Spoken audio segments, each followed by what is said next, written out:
Hello, NASCAR fans. Welcome to this week's edition of our On Pit Row race recap. This rewind, excuse me. This one for the 2014 Bank of America 500, which was Saturday night under the lights at Charlotte Motor Speedway.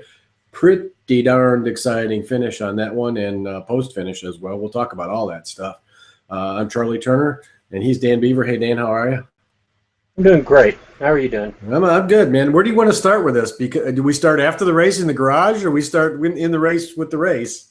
The most interesting thing happened after the race, but I guess the thing that should matter to us most happened in the race. It was a crazy day. We didn't. We still have that kind of inverted field thing going on. Guys that are supposed to be running strong aren't. That included Logano and Keselowski this week, so it's a little topsy-turvy. It makes it kind of difficult to know what to expect going into these things. Yeah, well, you know, Kevin Harvick won the race, of course, and he gets to advance to the what's it called, the Eliminator round of the 2014 Chase to the Sprint Cup Championship. So now we've got Joey Logano and Kevin Harvick in the next round for sure. And I don't know if anybody else is for sure at all at this point. We're going to Talladega next week, which we'll talk about in other shows. And I don't want to spend a lot of time on that this week, but this certainly looked to me like there were people thinking about next week during this race, in this race. I mean, there were just things that were done, including some just absolutely crazy stuff that Brad Keselowski did at the end of the race that certainly appeared to me were championship related. Yeah, and I think we knew that was going to happen both at Kansas and here. We didn't know what kind of gambles they would take at Kansas and if that's what caused the problems there. But we knew that once that happened, there were those three guys, Earnhardt, Keselowski, and Johnson, that really had no choice but to go for broke.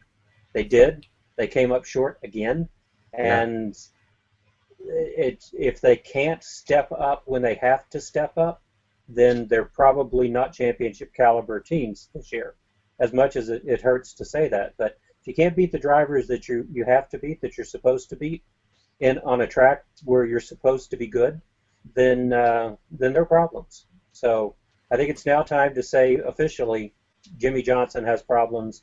There's nothing else going on here except they just can't perform to the same level that they were performing in the past. Yeah, when that 48 team and really the 88 team are performing worse than both of the Chip Ganassi Racing drivers consistently, not just in a fluky week, there's an issue there. Yeah, and the 88's problem, it's bad timing. Don't know what happened at Kansas exactly to make the tire delaminate or shred or whatever it is that they're saying it happened. And the shifter, you cannot have two bad races in a row here. But how can Hendrick Motorsports have that shifter problem twice? Well, I mean, I just that to me just is one of those, how did that happen? Yeah, you would have thought after it broke on Johnson and created such a problem that they would have gone through, and if they're light parts, if they've got holes in them to lighten them up, whatever it is, take the couple of extra ounces and make sure that you don't have that problem again. So how'd that fall through the cracks, or did it, or is it totally unrelated, just two shifter problems that it's hard to believe. It's just hard to believe that would be the case. I guess it could be, but yeah. No, I agree with you. I agree with you completely, and it's almost like they're concentrating on Gordon now, and they're forgetting about the other guys. Kane had a decent run. He got up over that ninth place spot by 1 point, but he wasn't great either for most of the day. No.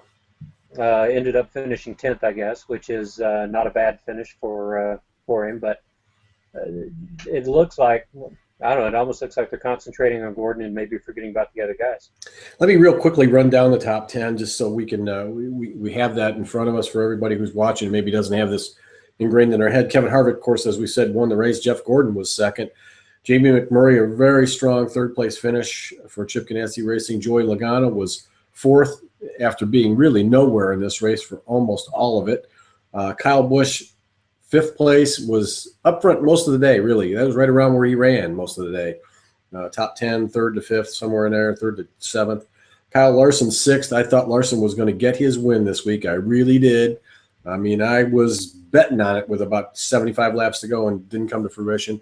Ryan Newman, 7th, another real good, solid finish for that Richard Childress Racing number 31 car. Carl Edwards, top 10, 8th place finish. Denny Hamlin, 9th place finish. And then, as you said earlier, Casey Kane finished 10th. So, I mean, this is shaping up to be a real strange last race of the year, I think. It is. Once we get past this, I think the next round, the eliminator round, is going to be a little more predictable. But with the things that happened at Kansas and again here, it's just now we've got Talladega looming, and it just changes the way that they're racing this entire round. If you took Talladega out of this would have been a much more predictable round, and you probably would have had those guys like Johnson, Keselowski, Earnhardt, if they knew that they could have raced their way in 2 races, didn't have to do it in 1 race. I suspect they might have approached this race a little bit differently after having the problem at Kansas. So it's Talladega looms large, and I think it affected. That was a Freudian. Infected might be the right word. Okay, so I'm sorry. Go ahead. So even though it's next week, I think its impact was felt this week. Okay, we got to talk about what happened at the very end of this race and what happened post-race, because that's probably the biggest story this week. What is up with Brad Keselowski? It looked to me, I mean, if you think about it, it almost looked to me like he's looking at the drivers that he could maybe catch in the chase on points, and let's wreck them. I mean, what'd you see? I didn't see that. I saw a driver who was racing over his head because he was desperate for what was coming up. I'm not sure why he ran into the back of Hamlin on the last restart. That certainly set up that chain event, chain reaction. When he and Kenseth made contact under green flag situation, I think he was just trying to pass. Kenseth came up, Keselowski was on the outside. Just not enough room for the 2 of them, and they made contact. Then when you start replaying that in your mind as a driver over and over and over again, it starts to look more like Kenseth. Calculated, yeah. Right. Yeah. So at that point, see, I've had too much time this week to wear my tinfoil hat, so that's where I get that. Well, Keselowski was frustrated, and Keselowski has been known to lose his mind from time to time. Yeah. I think Carl Edwards could probably attest to that. What kept going through my mind was the line from Dr. Strangelove where he calls up and says, one of our generals went a little crazy. I think one of our drivers went a little crazy in this. Kind of lost his mind for a moment there. It certainly, it's hard to explain exactly all that happened in that on the cool down lap and into the garage. So I don't know. It's one of those things that NASCAR kind of doesn't mind being known for from time to time because it gets people tuned in. But I think it's kind of that redneck side of the sport that not all of us are real comfortable with. Yeah, it turns some people off. I think it's probably part of the entertainment value and maybe expected by, the more the less attuned to what the sport really is all about every week. But Tony Stewart backing into Keselowski playing like Captain America or Batman or whatever in the pits. You're going to fix all the problems, Tony. I don't think that was a very good move on his part either. No, and not the right time to lose his temper. Not that the two things this has anything to do with what happened over the summer, but if anybody needs to keep his composure for a long time, Tony's one of those guys. I think the other thing that was really amazing was to see Matt Kenseth try to put Keselowski in a headlock. Yeah. This is about the calmest guy you've ever seen.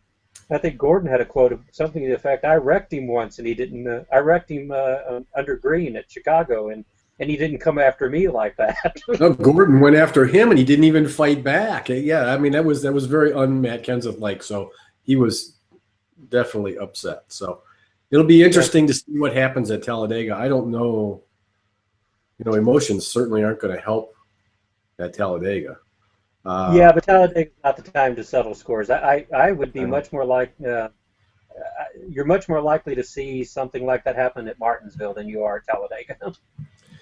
Yeah.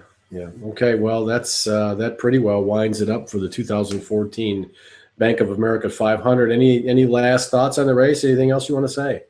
Well, there was a lot that actually got lost in all of that. Kyle Busch earning his 5th top 10 for the first time since the beginning of last year.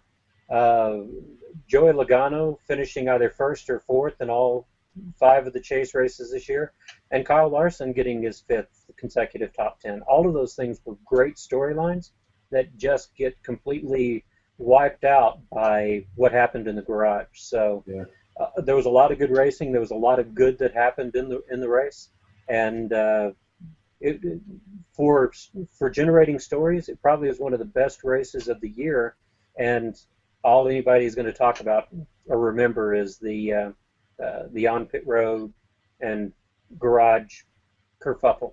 Yeah, that and the impending big one at Talladega. I mean, that's kind of overshadowing everything here. So, okay, he's Dan Beaver. You can follow Dan on Twitter at Fantasy Race. Read his fantasy racing articles at yahoosports.com and rotoworld.com.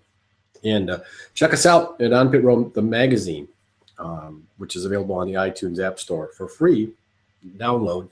And we have a great subscription deal there that gets you 3 or 4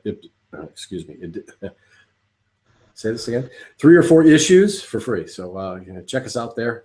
And we'll be back next week to talk about the recap of the Geico 500 at Talladega Superspeedway, which is coming up this Sunday. So, Dan, thanks. Talk to you soon. I'll be here.